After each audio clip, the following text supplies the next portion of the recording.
하나님 말씀 봅니다. 야고보서 신약성경 야고보서 2장 13절 말씀입니다. 야고보서 2장 13절 말씀 제가 읽어드립니다. 긍휼을 행하지 아니하는 자에게는 긍휼 없는 심판이 있으리라. 긍휼은 심판을 이기고 자랑하느니라. 아멘.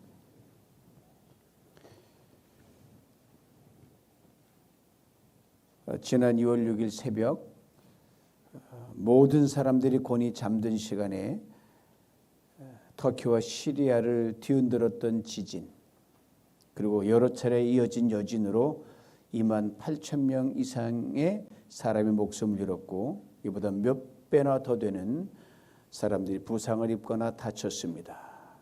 삶의 터전 일은 이재민 수는 상상을 초월합니다. 이로는 지구촌 사람의 눈과 귀가 터키와 시리아로 향해 있습니다.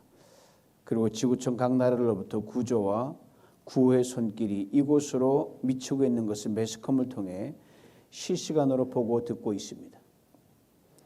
엄청난 재난 앞에서 우리 인간의 무력함과 한계를 다시금 절감합니다.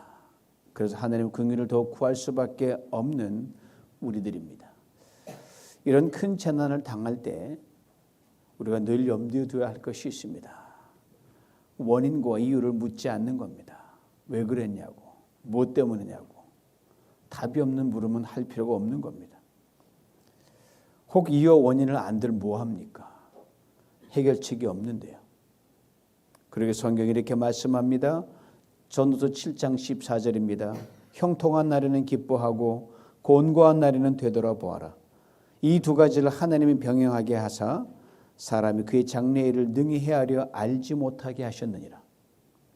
그런데 우리 사람들은 형통한 날 저 너머에 있는 더 형통함과 행복을 논하며 장밋빛 미래에 더 관심이 가 있을 때가 많습니다.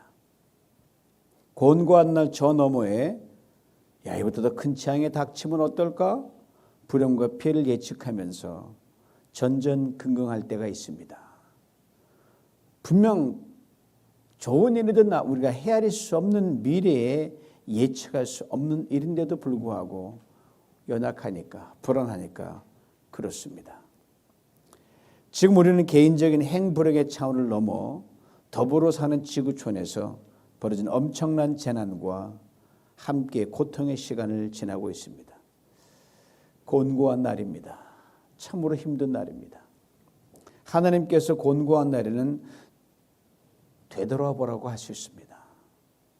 무엇을 되돌아보고 무엇을 생각해야 되는 겁니까? 긍휼입니다. 남이 슬플 때 함께 슬퍼하고, 남이 울 때 함께 울어주고, 남이 아플 때 함께 마음으로 아파하고, 남이 힘들어할 때 함께 있어주는 것. 참 말은 쉬운데 이게 그러지 못할 때가 너무너무 많은 겁니다.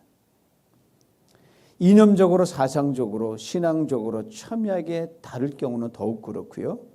그래도 오랜 시간 동안 피차의 관계에 있어서 화해하지 못하고 적대적 갈등과 있을 때는 더더욱 그렇습니다.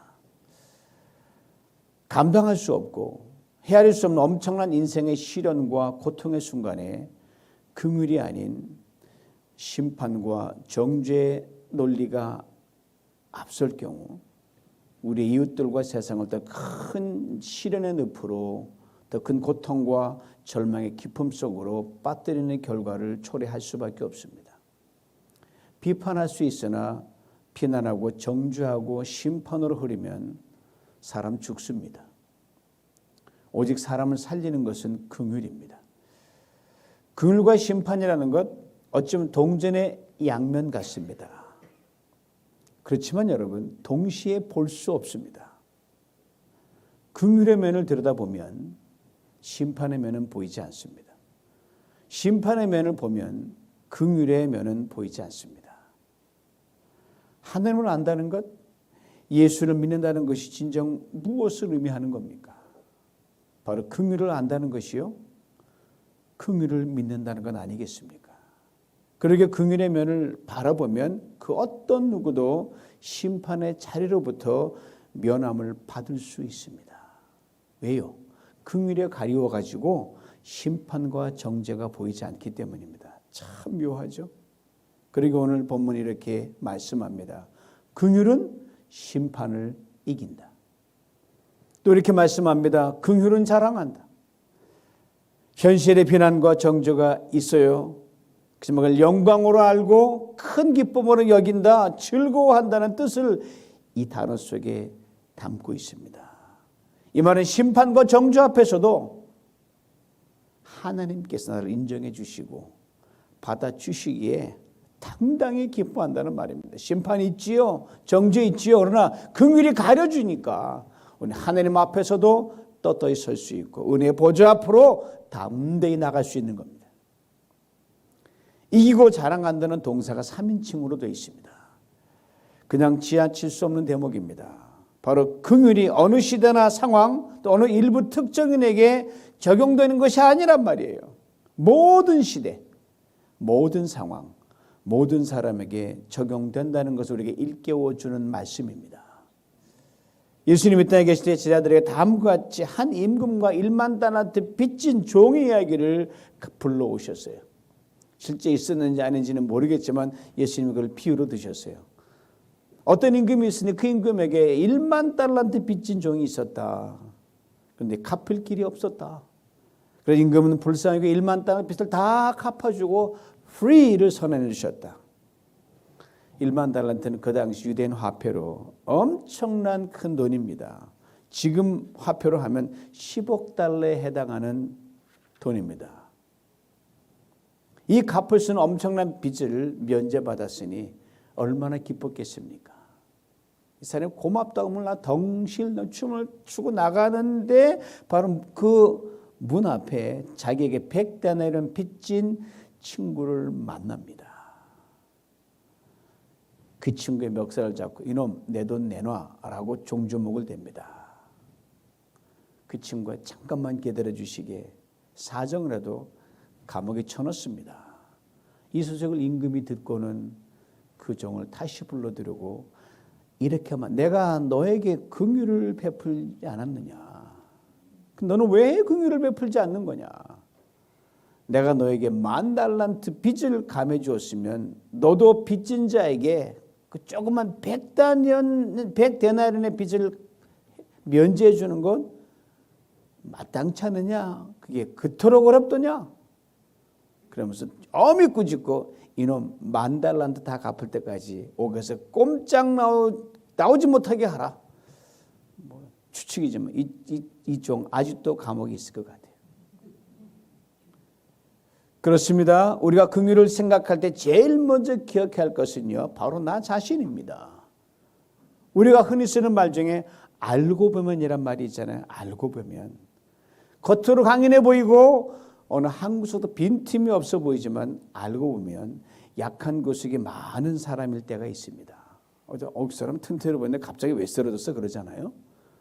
소리를 버럭 지르거나 거친 말을 내뱉는 사람들 여러분, 알고 보면 자기의 약함을 보이지 않으려고, 남들의 얕아 보이지 않으려고 일부러 그렇게 뻥뻥 소리 지르는 겁니다. 평소에 온화하고 친숙하고 겸손해 보이는 사람도 어느 순간 알고 보면 가식적인 모습일 때가 있잖아요. 그러게 여러분과 저 우리 자신 알고 보면 얼마나 연약한 존재들입니까? 알고 보면 정말 불쌍하게 받아야 할 사람, 긍휼을 받아야 할 사람 중에 내가 제일 먼저 1순위더라 이 말입니다. 알고 보면 긍휼의 제일 수혜자가 바로 나 자신이란 말씀이에요.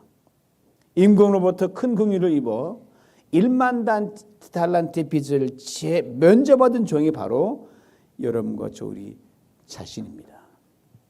그런데 우리는 1만 달란트 빚을 면제받은 것을 잊어버리고 살 때가 얼마나 많은지 모릅니다.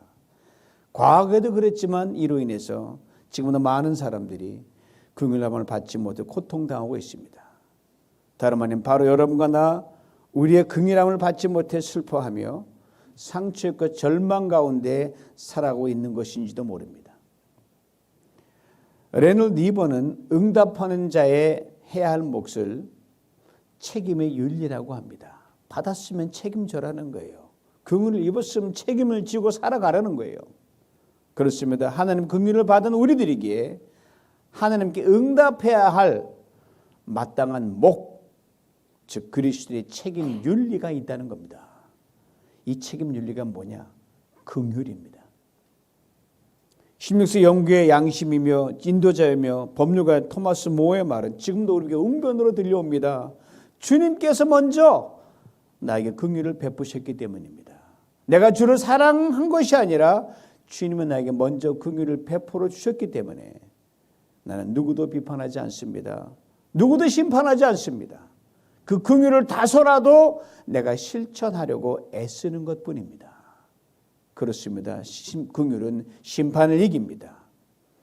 이번 지진으로 무너져 내린 건물 콘크리트 잔해 속에서 죽음에 되어 나온 어린 딸을 부둥켜 안고 흐느끼는 한 아빠의 모습이 카메라에 잡혔습니다. 어디 이런 모습이 아빠뿐이겠습니까? 가까스로 살아남아서 저 콘크리트 잔해 속에 내 아들이 있어요. 내 아내가 있어요. 내 어머니가 있어요. 이렇게 울부짖는 사람들이 사방 곳곳에 셀 수 없이 많이 있습니다. 살아남은 자들의 슬픔과 고통이 이렇게 큰 것인 줄을 다시금 깨닫게 됩니다. 이들에게 지금 긍휼이 절실히 필요합니다. 그렇습니다. 긍휼은 사람의 마음과 세상을 변화시키는 힘이 있습니다. 무엇보다도 터키와 시리아는요, 먼 남의 나라가 아닙니다. 우리에게 아주 친숙한 나라들이에요. 알고 보면. 시리아는 지난주 설교에서 언급했듯이 오래전 하나님이 사랑하시고 긍휼을 베풀어 주셔서 구원해 주셨던 지난날의 아람 족속이 바로 시리아입니다. 그리고 터키에는 안디옥이라는 도시가 있어요. 바로 이곳에 안디옥 교회가 세워졌고요. 세상 사람들이 예수 믿는 사람들을 처음으로 당신 지금 예수 믿는다라고 크리스천이라 이름을 붙여줬던 곳이 그곳이고요. 오늘에 이르고 있습니다. 보리 안디옥 교회가 우리 뉴비전 교회 모델 아닙니까? 이 땅을 살아가는 우리 모두는 알고 보면 다 불쌍하여 긍휼함을 받을 대상입니다. 국가도 사회도 동일한 상황에 놓일 때가 있습니다. 그러게 긍휼은 꼭 강자만이 베푸는 윤리만은 아닙니다. 가진 자가 그렇지 못한 자에게 베푸는 윤리만도 아닙니다. 강자에게도 가진 자에게도 약한 면이 있을 때, 엄청난 공경을 당할 때 연약한 자가, 가난한 자가 강한 자와 부자에게 긍휼을 베풀고 위로를 해줘야 됩니다. 성도 여러분, 가난한 자나 부한 자나 건강한 자나 병든 자나 권세 있는 자나 힘이 없는 자나 왕이나 신하나 노예나 주인이나 젊은이나 늙은 할 것 없이 우리 모든 인생을 살면서 긍휼함을 받습니다. 긍휼을 베풀고 살아가야 될 그러한 존재일 수밖에 없습니다. 그러나 불구하고 인간 사회가 갈수록 메말라 갑니다. 정죄와 비난, 안티가 넘쳐나고 덕스러움은 턱없이 부족합니다. 권리는 있으나 공동체를 위한 기여와 책임이 없는 시대입니다. 긍휼 없는 사회의 모습입니다. 긍휼 없는 우리의 각박한 모습입니다. 오늘 보면 우리에게 이렇게 그러므로 밝히 말해줍니다. 긍휼은 심판을 이긴다. 예수님 당시 실로암 망대 사건이 있었습니다. 실로암 망대 예루살렘 동남쪽 성 밖에 있는 망대였는데 어느 그 망대가 무너지는 바람에요. 망대에 있던 18명의 고귀한 생명이 눌려서 죽어버렸어요. 그런데 그 망대는 로마 제국에서 무리귀한 예루살렘의 수로를 개선하기 위해 공사를 시작하고 그에 협조하여 수로 작업을 위해 망대를 세웠습니다. 그런데 수로 작업을 하다가 그만 집안이 약했든지 망대를 세운 기둥이 약했든지 무너져 내려가지고 사람이 깔려 죽고 만 겁니다. 유대인들이 볼 때는 로마는 자신들을 압제하는 나라였기에 그 수로 작업을 하는 건 못마땅해서 잘됐다라 할지도 모르겠어요. 또 이런 부류도 있었어요. 동족이면 로마 편을 들지 말아야지. 로마 성향을 보이면서 이 수로 공사에 협조한 예루살렘 사람들은 더 못마땅해 여겼어요. 근데 어쩐 일인지 수로 공사 현장에 있던 망대가 무너지면서 적잖은 사람이 죽었으니 속으로 아마 고소하게 생각하고 있었던 참여부터 그랬습니다. 예수님이 그들의 마음을 정확하게 읽으시고 이렇게 말씀하셨어요. 수로 사업을 돕다가 망대가 무너져서 죽은 사람들이 너희들보다 더 죄가 많아서 그런 줄 아냐? 무슨 말씀입니까? 남의 불행을 보고 고소하거나 그럼 그렇지 저들이 그 죄값 치르는 것이라고 생각하고 있음을 지적하신 겁니다. 자신들은 저들과 다르다고 생각하면서 긍휼히 여기지 않는 사람들의 굳은 마음, 심판과 정죄하는 마음을 정확하게 지적하신 겁니다. 망대가 무너진 사건을 보고 에이, 나는 그래도 낫지 라고 생각하면 죽은 사람과 슬퍼하는 가족들과 친지 마을 사람들에 대해 긍휼을 품지 않은 이들을 향해 주님께서 이렇게 말씀하십니다. 강한 톤으로 말씀하셔요. 너희도 만일 회개치 아니하면 이같이 망한다. 주님의 말씀이 바로 오늘 본문으로 직결됩니다. 긍휼을 행하지 아니하는 자에게는 긍휼 없는 심판이 있을 것이다.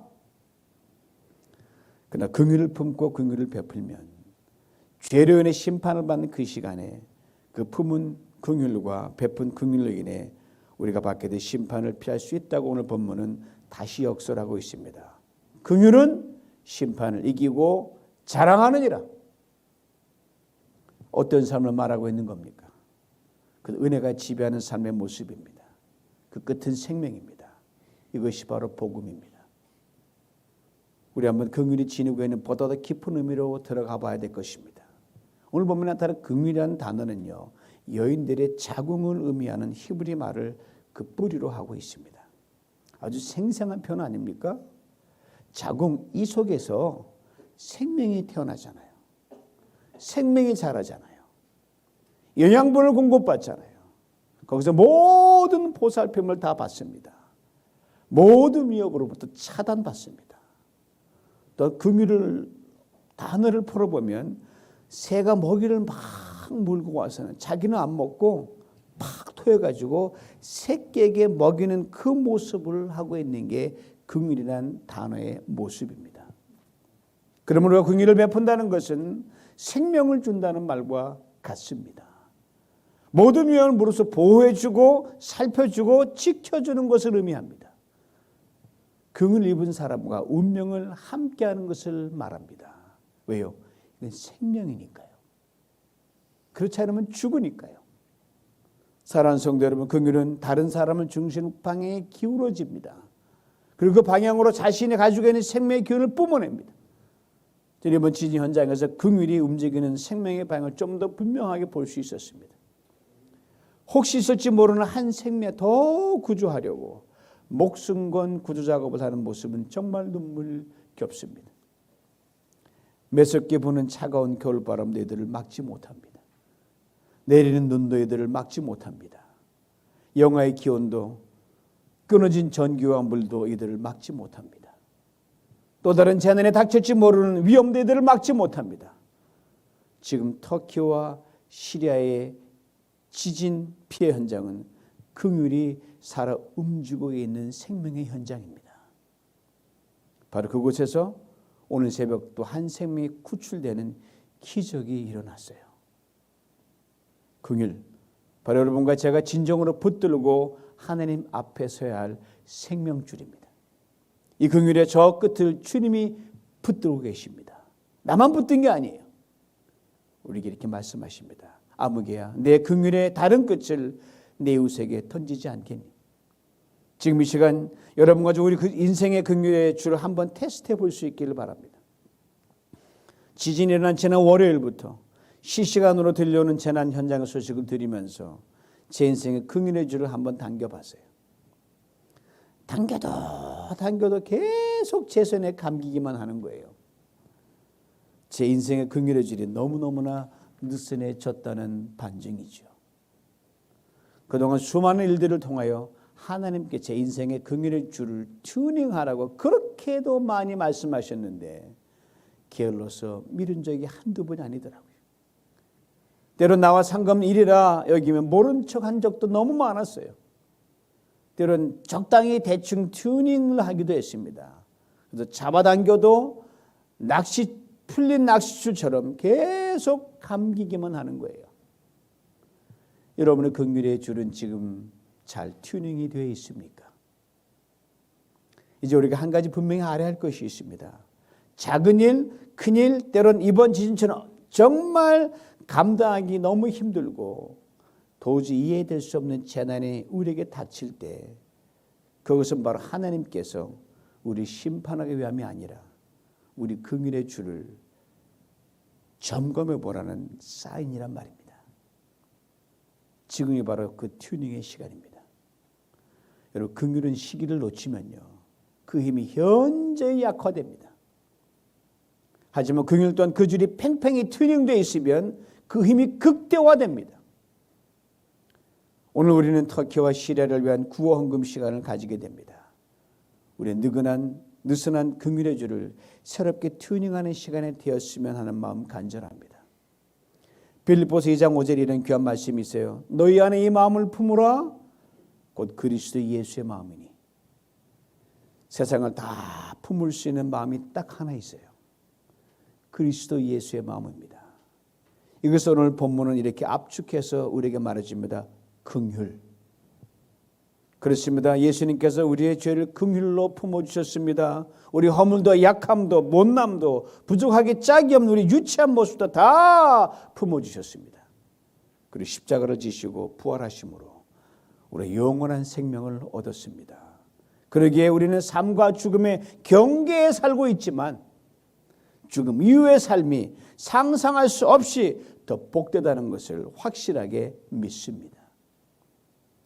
오늘 아침 지진으로 목숨 잃는 사람 숫자가 33,000명을 넘었다는 뉴스를 교육이 전에 들었습니다. 33,000명이라는 숫자, 그 지니는 무게는 상상할 수 없습니다. 그 안에 이루 말할 수 없는 아픔이 담겨져 있기 때문입니다. 그런데 말입니다. 우리에게는 단지 숫자일 뿐입니다. 왜요? 그 숫자에 대해 우리가 할 수 있는 것이 아무것도 없기 때문입니다. 삶과 죽음의 경계를 살다가 이번 지진으로 죽음 건너편으로 넘어가서 하나님의 섭리와 경륜 속에 있는 사람들의 숫자이기 때문입니다. 그러므로 이 숫자에 담긴 상상할 수 없는 아픔의 무게는 살아남은 이들의 져야 하는 삶의 무게입니다. 그러므로 알 수 없는 일, 미래에 대하여 어떻게 살아남고 어떻게 피할 수 있고 어떻게 지킬 것인가는 더 이상 우리의 주된 관심사가 아니고 되어서는 안 될 것입니다. 오늘 지금 내가 마땅히 행할 긍휼, 여기에 집중하는 것이 우리의 주된 관심사가 되어야 한다는 것을 주님 우리에게 말씀하고 있습니다. 왜요? 긍휼은요, 살아있는 사람들이 살아남은 이들에게 베푸는 최고 최선의 선물이기 때문입니다. 죽은 사람 어떻게 긍휼히 여길 수 있습니까? 말도 안 돼요. 우리가 오늘 행해야 할 긍휼에 집중할 때 우리는 미래의 어떤 어두운 예측도 판단도 정죄도 심판 등 이길 수 있으며 온전히 기뻐할 수 있게 될 것입니다. 그리고 예수 그리스도의 이 마음, 그 긍휼을 베푸는 사람이 되라고 오늘 본문 우리에게 일깨워줍니다. 그렇습니다. 우리가 예수 그리스도 안에서 긍휼을 행할 때 우리 주님은 생명으로 영생으로 구원으로 반드시 역사하십니다. 이것을 잊지 말아야 합니다. 그러면 사랑하는 성도 여러분, 우리 비전 교회가 세상으로부터 이런 소문을 들었으면 좋겠어요. 긍휼이 풍성한 공동체. 사랑하는 성도 여러분, 우리가 작은 긍휼을 베풀 때 주님께서 당신의 큰 긍휼로 덮으사 그건 놀라운 능력이 되게 하십니다. 바로 그 힘으로 우리 모두는 심판을 이길 수 있습니다. 어떤 삶의 상황에서 자랑하고 즐거워하고 평안을 누릴 수 있는 진정한 그리스도인으로 살아가게 될 줄 믿습니다. 그리고 극한 절망과 무너짐의 삶의 현장에서 강한 생명이 되어 살아남은 자들에게 위로와 소망이 될 줄 믿습니다. 이 긍휼의 힘으로 우리의 삶 속에서 긍휼을 베풀 수 있는 자리로 오늘과 내일 그리고 평생 나아가는 우리 모두가 될 수 있기를 주님의 이름으로 축원합니다. 긍휼을 행하지 아니하는 자에게는 긍휼 없는 심판이 있으리라. 긍휼은 심판을 이기고 자랑하느니라 기도합니다. 하느님 아버지, 너 인생이 무엇이냐? 잠시 다 사라지는 안개라고 하신 말씀 하나님 우리 알아요. 너무 잘 알아요. 그러나 아버님, 짧은 순간을 살더라도 하나님 긍휼을 베풀라는 주님의 말씀에 반응하기를 원합니다. 살아낸 자의 그 무거운 짐을 함께 지기를 원합니다. 오늘 도와주시고 우리 각 사람이, 우리 공동체가 오늘 이후로부터 긍휼에서만큼은 그 어떤 누구에게도 뒤지지 않게 하시고, 훗날 우리는 삶과 죽음의 경계를 주 앞에 섰을 때 주님의 보일 수 있는 것이 주님 긍휼을 베풀고 왔습니다 라는 것을 보일 수 있을 만큼의 긍휼의 사람으로 오늘과 내일 살아가게 하여 주시고, 이 아픔 당한 이 지구촌의 터키와 시리아가 우리 다음 긍휼을 타고 소망 어른하는 역사가 있게 하여 주시옵소서. 예수님의 이름으로 기도하옵나이다. 아멘.